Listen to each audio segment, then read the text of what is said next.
buenos días, qué gusto estar con ustedes esta mañana de mitad de semana de la primera semana de junio para hablar de un tema que probablemente va a cooptar el debate público en las próximas semanas si se introduce hoy la reforma energética en el Congreso Nacional. Y el objetivo de este espacio es dar pues una perspectiva política de lo que esto va a suponer y puede suponer tanto a nivel de debate,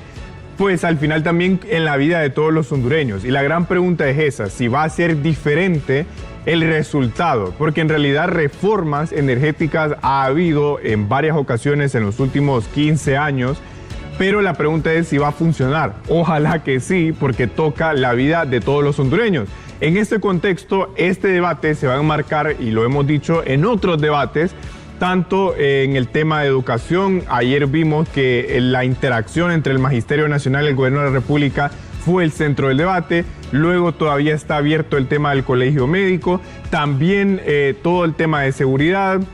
con la creación de la nueva división antiextorsión. El punto es que hay varios frentes abiertos y me parece que el tema de energía, más que solo una reforma legislativa, también debe tener una adecuada gestión política. Yo pienso, compañeros, que el tema de energía como concepto más amplio empezó a estar más presente en el debate público nacional en marzo, cuando la Comisión Reguladora de Energía Eléctrica anunció el incremento del 10% de la tarifa de energía eléctrica. En ese momento, si ustedes lo recuerdan, llevaba un mes de haber iniciado el conflicto geopolítico entre Estados Unidos e Irán y, de hecho, fue ese mismo mes que anuncia la CRE el incremento del 10% de la tarifa de energía eléctrica, que la subida de precios de los combustibles también estaba golpeando muy fuerte el bolsillo de los hondureños. En ese momento entonces la CRE planteó varios motivos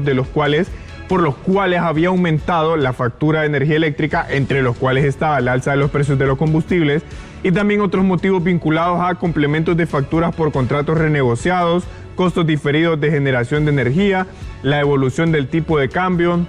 y la menor demanda real de energía. Ahora, con ese contexto, entonces veamos un poco de dónde venimos en términos de reformas energéticas.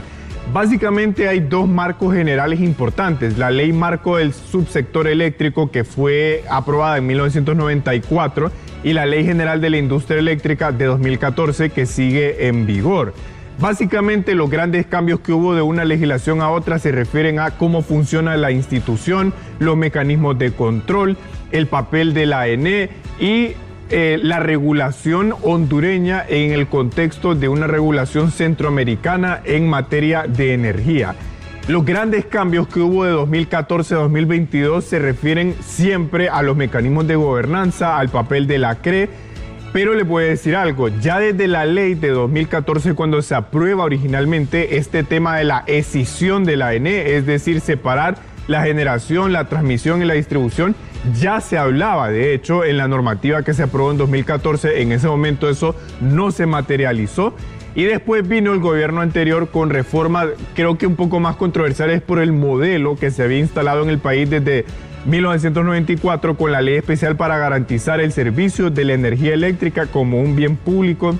de seguridad nacional y un derecho humano. Básicamente el gobierno anterior, por medio del Congreso, declaró la energía eléctrica como un derecho humano, como un bien público, y toda la lógica que ellos incorporaron al modelo de gestión de la ANE básicamente iba de la mano con esta idea o el reconocimiento de este derecho.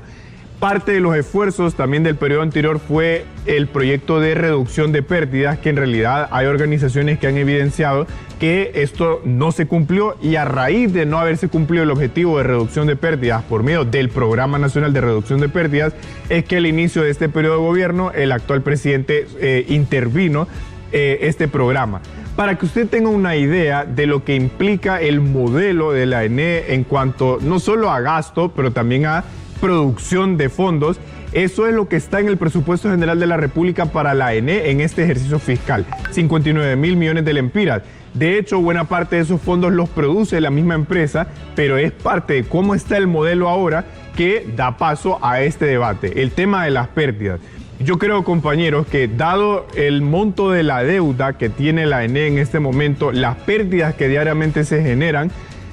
parte de la reforma debe orientarse en el debate a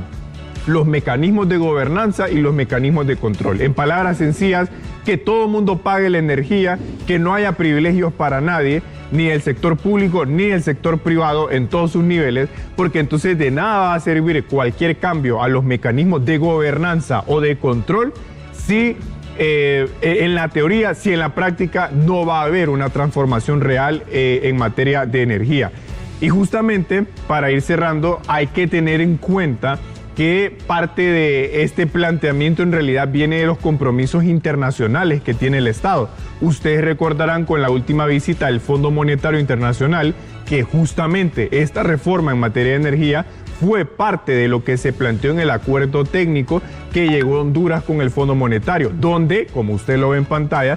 ya se hablaba de la separación funcional de la generación, la transmisión y la distribución, justamente con mejores mecanismos de gobernanza y transparencia.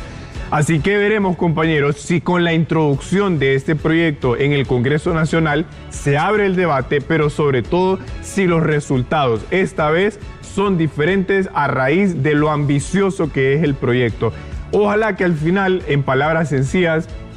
esto mejore a nivel del bolsillo, en el impacto que tienen en la vida cotidiana del hondureño y también en qué tan competitivo es el país frente a otros países en materia de energía. Un gusto haber estado con ustedes, compañeros, y usted siga en sintonía de HCH Matutino. Buenos días.